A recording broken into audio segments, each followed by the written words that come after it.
Hey guys, what is up? So I just wanted to let you know about a new site that is selling limited games in case you didn't already know about it. And I'm going to review their first game release, which is in hand and ready to ship now. So the website is ultracollectors.com. Their first release is on Switch and PlayStation 4, and the game is Indiecalypse. Anyway, it is in hand, so if you've already pre-ordered the game from the site, it'll probably ship out soon if it hasn't already. The PlayStation 4 version is limited to 1,000 copies for the standard release and 1,000 copies for the collector's edition. The Nintendo Switch version is limited to 1,000 copies for the standard release and 2,000 copies of the collector's edition. The collector's editions include a 134-page art book, the game, soundtrack, playing cards, and the Ultra Collector's box. With those quantities, I would imagine that the Nintendo Switch Standard Edition will probably sell out first. Now, if you guys care what the game is about, here are my thoughts on that.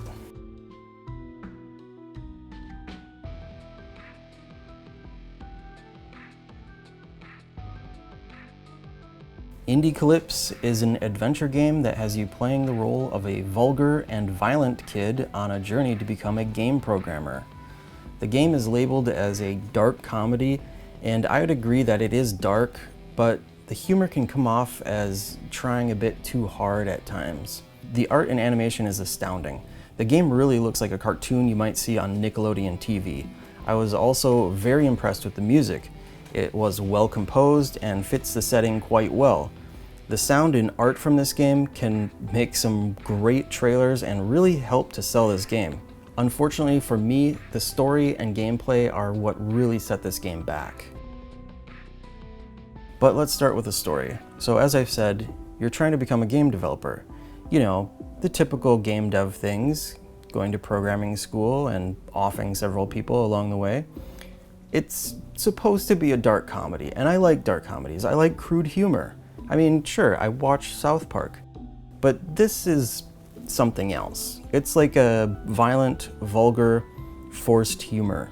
So to give you an example, your brother is obese to the point where he's stuck in bed. Main character doesn't like him because he eats all the food and doesn't leave anything for you, so you off him.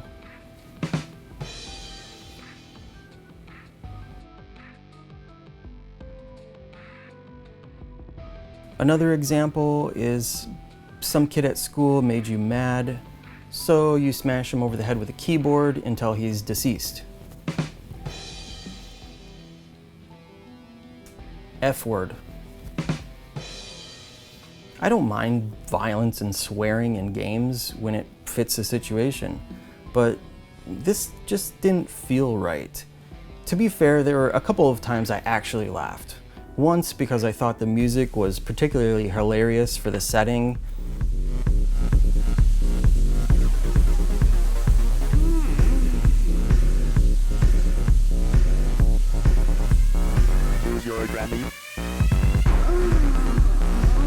And another time because as soon as I entered the room, I thought something was wrong with the programming here. Oh. But that was more of a timing scenario. If I read his name first and then saw his eye, it wouldn't have had the same impact on me. As for the gameplay, you'll be navigating your character like a classic adventure game, picking up objects and talking to people to advance the story, along with a number of cutscenes that are well animated. These will eventually lead into one of the many mini-games which make up the bulk of the gameplay. Each minigame will be a spoof of a real game.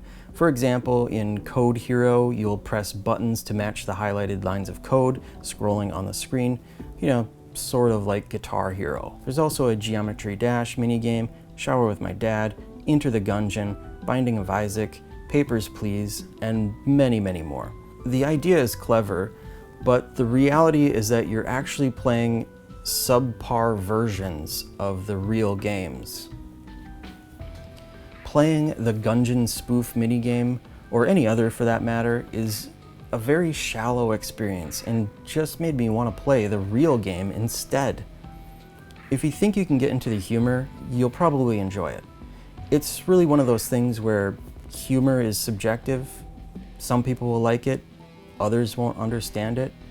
For me, it felt like I was tied up by a clown that wouldn't let me leave until I laughed at their jokes. I'm not even talking about the sexy clown that I hired to do this to me on Fridays. I'm talking about like the clown that shows up to a child's birthday party drunk and mom sends everyone home before you even get any of the presents, and dad's passed out on the front lawn before he's had a chance to take off the costume and makeup.